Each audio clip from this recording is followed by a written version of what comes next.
The bridge at dawn.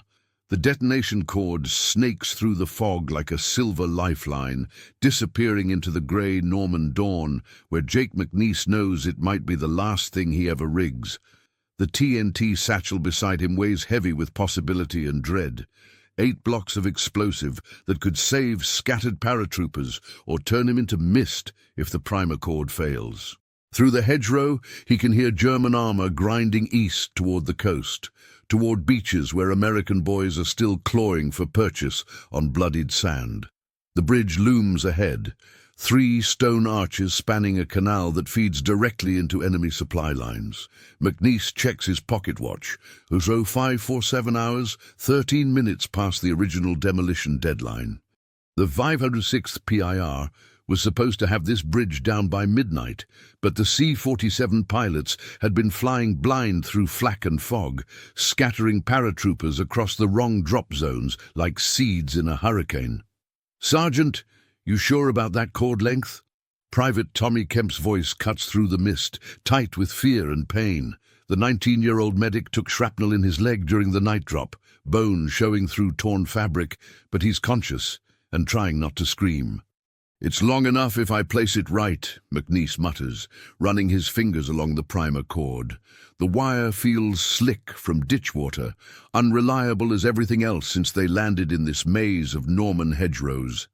Behind them, the scattered remains of the filthy 13 are spread across God knows how many miles of enemy territory. The mission had looked clean on paper back in England. Drop behind German lines, locate the canal bridge, plant charges on the support pillars, detonate before dawn. Deny the enemy a crucial supply route while Allied forces pushed inland from the beaches. Standard demolition work for men who'd blown bridges from Sicily to Italy, but paper doesn't account for fog thick as cigarette smoke, or German patrols that know exactly where scattered paratroopers will try to regroup.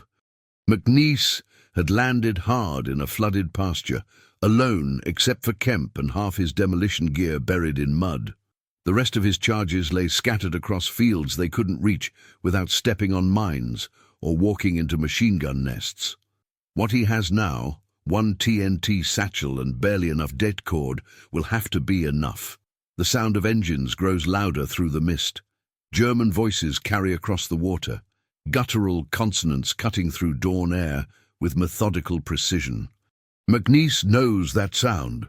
Professionals hunting scattered Americans with the patience of men who've done this before. "How long until they cross?" Kemp asks, his medical training warring with 19-year-old terror. 6 hours if that bridge stands."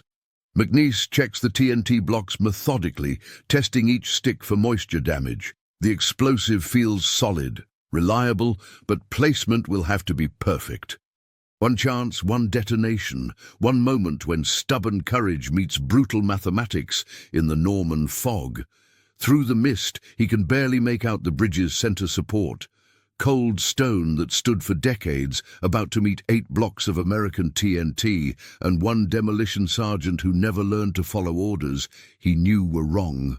If stories like this make you imagine what you'd do under fire, tell us in the comments how you think you'd react in this situation. And stay with us for the next chapters. The German patrol moves through the hedgerows with mechanical precision. 6 soldiers probing for the kind of sounds a desperate demolition sergeant might make. McNiece freezes against the stone wall, counting footsteps and calculating distance, while Tommy Kemp bites down on a torn piece of parachute silk to keep from crying out. "They're looking for us specifically," Kemp whispers, his medic's eye noting the methodical sweep pattern. "Not just random security." McNiece nods grimly. Someone had talked, or German intelligence was better than anyone wanted to admit. The enemy knew American paratroopers would target this bridge, knew exactly where to hunt for scattered demolition teams in the Norman countryside. The canal bridge spans 60 yards of water that flows directly toward German positions near the coast. McNiece studies the structure through his field glasses, noting stress points and load-bearing elements his instructors had drilled into him back at Fort Benning. 3 stone arches, steel reinforcement cables, concrete footings that disappear into dark water. Standard engineering, but the center pier shows newer construction, German repair work from earlier Allied bombing. That's where the charges need to go. Right where German engineers had patched American damage with fresh concrete and steel. The irony tastes bitter as Normandy mud. Company Commander Lieutenant Morrison had been clear during the pre-jump briefing. Hold the bridge intact until further orders, then demolish on command. But Morrison was supposed to be coordinating from a drop zone 12 miles east, not scattered across Norman hedgerows with the rest of the 506th PIR.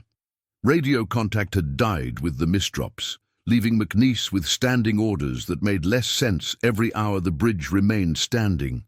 "Sergeant, you hear that?" Kemp's medical training makes him sensitive to sounds others miss. Through the fog comes the unmistakable rumble of tracked vehicles, not just trucks but tanks or self-propelled guns, moving in convoy formation. McNiece listens, counting engines by their distinctive notes, at least a company of armor, probably more, grinding east toward the beaches where American forces are still fighting to expand their foothold. If they cross this bridge, those tanks will hit Allied lines before noon. The German patrol passes 30 yards away, close enough that McNiece can smell their cigarettes and hear muffled conversation. Professional soldiers doing professional work, hunting American paratroopers with the same methodical care McNiece uses to place charges. The enemy voices fade into hedgerow shadows, but they'll be back. German security sweeps always come in waves.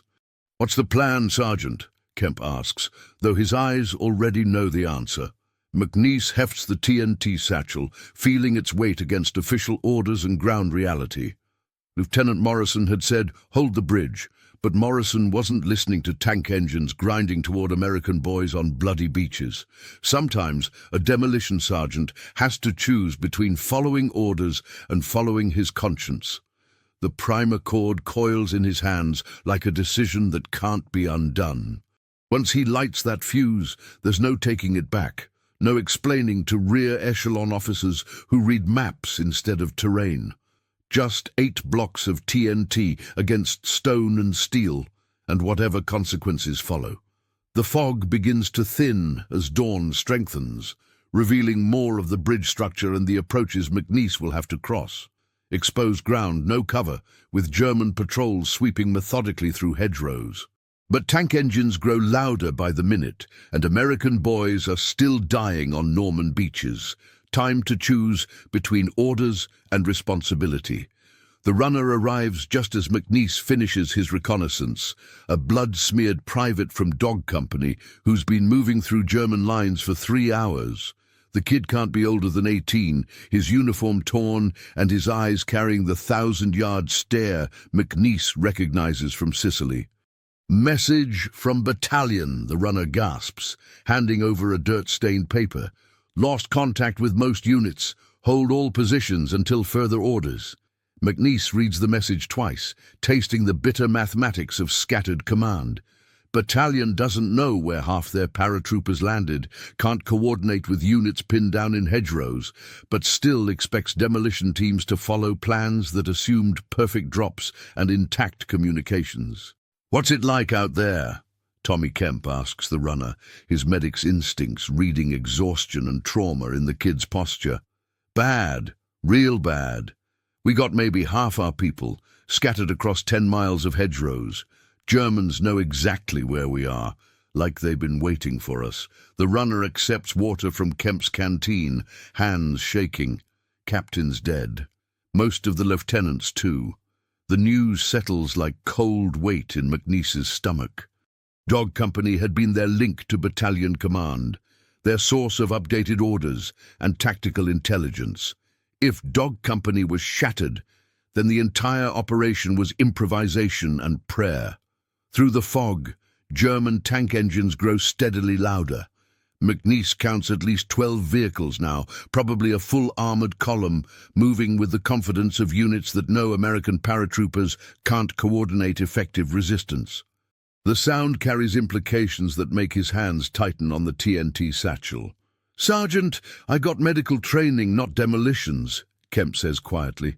"But those tanks sound like they're maybe 2 hours out." McNiece nods, checking his pocket watch against the growing light. 0620 hours, and the fog won't hide them much longer. German patrols will sweep this area again soon, probably in company strength this time. Meanwhile, those tank engines keep grinding east, toward beaches where American boys are still trying to hold ground they paid for in blood.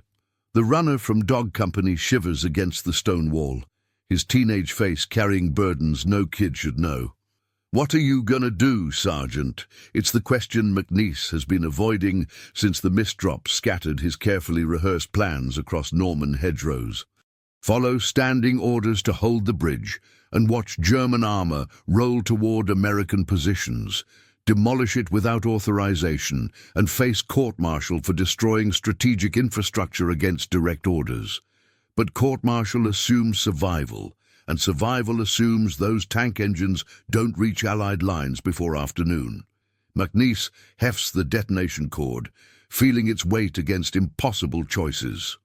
The primer wire runs exactly 63 feet, enough to reach safe distance if he places the charges perfectly, if the wet cord doesn't fail, if German patrols don't spot him during the approach. "You ever rig charges under fire?" he asks the runner. "No, Sergeant, I'm infantry." "Then you're about to get educated." The fog thickens again as morning wind shifts off the channel, giving them maybe 30 more minutes of concealment. Through the mist, McNiece can see the bridge's center pier, where German engineers had patched earlier bomb damage with fresh concrete. That's where 8 blocks of American TNT will have to do the work of a full demolition platoon. Would you follow the orders exactly, or trust what your own eyes and instincts tell you in a moment like this? Comment which path you'd take, and share this episode with someone who loves real human stories from history. McNiece moves through the fog like a man carrying his own death, the TNT satchel strapped to his back and primer cord coiled in his left hand. 60 yards of exposed ground stretch between the hedgerow and the bridge's center pier, every step a gamble against German patrols and morning light that grows stronger by the minute.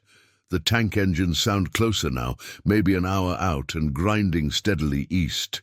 Through his field glasses, McNiece had counted exhaust plumes rising above distant hedgerows, at least a company of armor, probably more, moving with the mechanical confidence of units that know scattered American paratroopers can't mount coordinated resistance. Tommy Kemp and the runner from Dog Company watch from concealment as McNiece low-crawls toward the bridge, moving by memory and instinct through fog thick enough to hide him but thin enough to betray movement. His hands find the cold stone of the center pier, fingers tracing German repair work where fresh concrete meets century-old masonry. Here, right where enemy engineers had patched American bomb damage with steel and concrete, 8 blocks of TNT will have to compensate for scattered plans and broken communications. McNiece works methodically, taping charges to structural weak points his Fort Benning instructors had identified in classroom exercises that never accounted for fog, fear, and German patrols. The primer cord snakes back toward the hedgerow like a silver lifeline, exactly 63 feet of wire that has to work perfectly the first time. McNiece checks each connection twice, testing for moisture damage and loose contacts, while German voices carry through the mist maybe 50 yards away. "Amerikanische Fallschirmjäger," a voice calls through fog, followed by sharp commands McNiece doesn't need to translate. Professional soldiers coordinating search patterns, moving with the patient thoroughness of hunters who know their prey is trapped. McNiece finishes the last connection and begins his crawl back toward the hedgerow, moving with deliberate care while tank engines grow steadily louder in the distance. 63 feet of primer cord connects 8 blocks of TNT to a decision that can't be undone: demolish a strategic bridge without authorization, or watch German armor roll toward American boys still fighting on bloody beaches. He reaches the stone wall where Kemp and the runner wait, their faces tight with fear and anticipation. McNiece produces his lighter, a dented Zippo that's lit fuses from Sicily to Normandy, and holds it near the primer cord's end. "Once I light this, we got maybe 4 minutes to get clear," he tells them quietly. "That's if the wet cord burns steady. If it sputters or fails, we'll be sitting right here when those charges blow." "What about orders?" the runner asks, his 18-year-old voice carrying burdens beyond his years. McNiece looks toward the bridge, where German tank engines grow louder by the minute, then back at the faces of 2 soldiers who trusted him to make impossible choices in Norman fog. Sometimes following orders means disobeying them, especially when rear echelon commanders are reading maps instead of listening to the ground. "Orders don't account for misdrops, broken radios, and scattered companies," he says, thumbing the lighter's wheel. "Sometimes you got to choose between what they told you to do and what needs doing." The flame catches, and primer cord hisses to life with orange glow that disappears into fog like a cigarette ember. No turning back now, no explaining to officers who measure success in bridges preserved instead of American lives saved. Just 4 minutes of burning fuse and whatever consequences follow. McNiece helps Tommy Kemp to his feet while the runner gathers scattered gear, all 3 men moving with urgent care through hedgerows that hide German patrols and death. Behind them, primer cord burns steadily toward 8 blocks of TNT, and a choice that will echo in after-action reports and court-martial proceedings. If it echoes anywhere at all. The explosion tears through Norman fog like the voice of an angry god, 8 blocks of TNT lifting stone and steel skyward in a roar that drowns out tank engines and German shouts. McNiece covers Tommy Kemp with his own body as bridge debris rains down around them, chunks of century-old masonry splashing into flooded fields with hollow finality. In the sudden silence that follows, McNiece realizes his hands won't stop shaking. Not from fear, he'd made peace with dying when he lit that fuse, but from the weight of what he'd just done.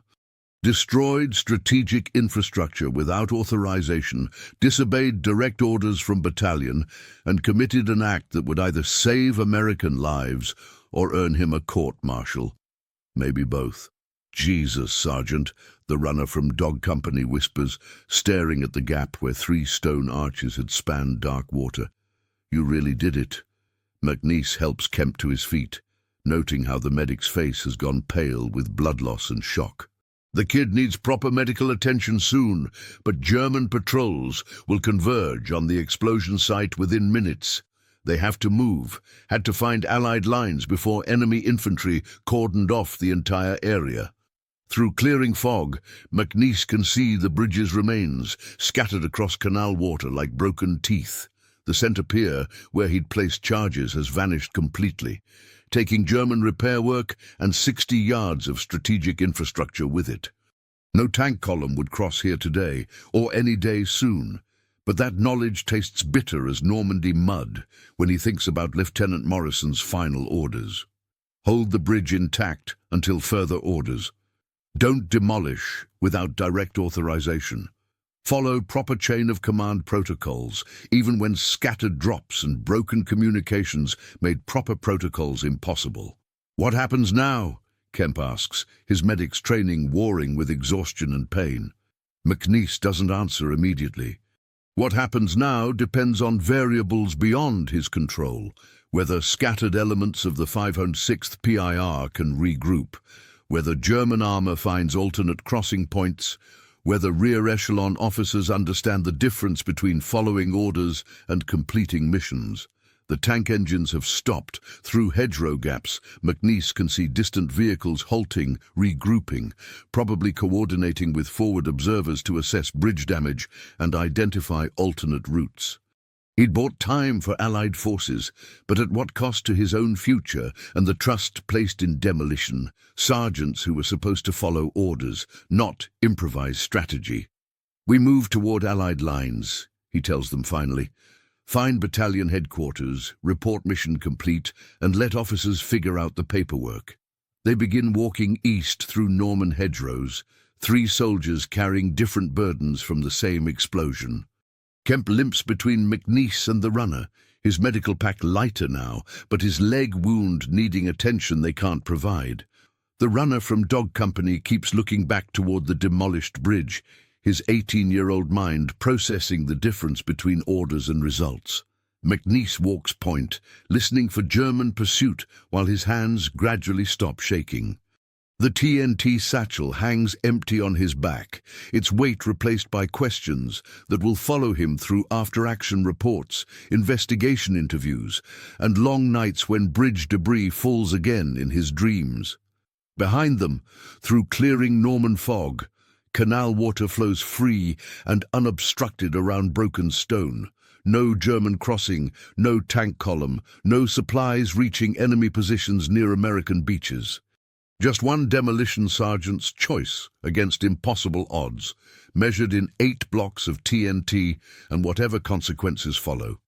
The sound of falling masonry would echo in his memory long after the war ended, reminder of a morning when following orders meant disobeying them, and mission success felt heavier than mission failure ever had.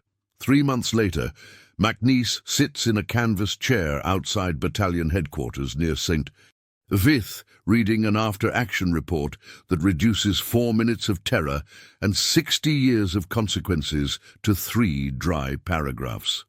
Sergeant McNiece demonstrated initiative under adverse conditions, successfully denying enemy use of strategic infrastructure despite scattered command elements and degraded communications.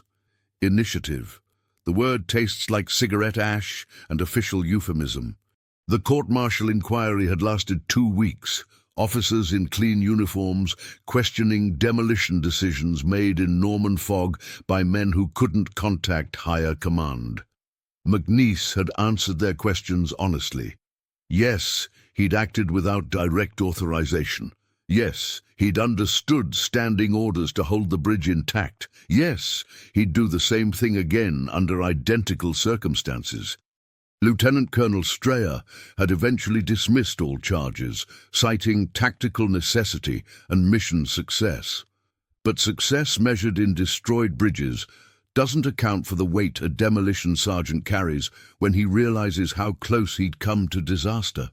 If the prime accord had failed, if German patrols had spotted him during placement, if those tank engines had been routine supply vehicles instead of armored threat, the same decision would have earned very different paperwork.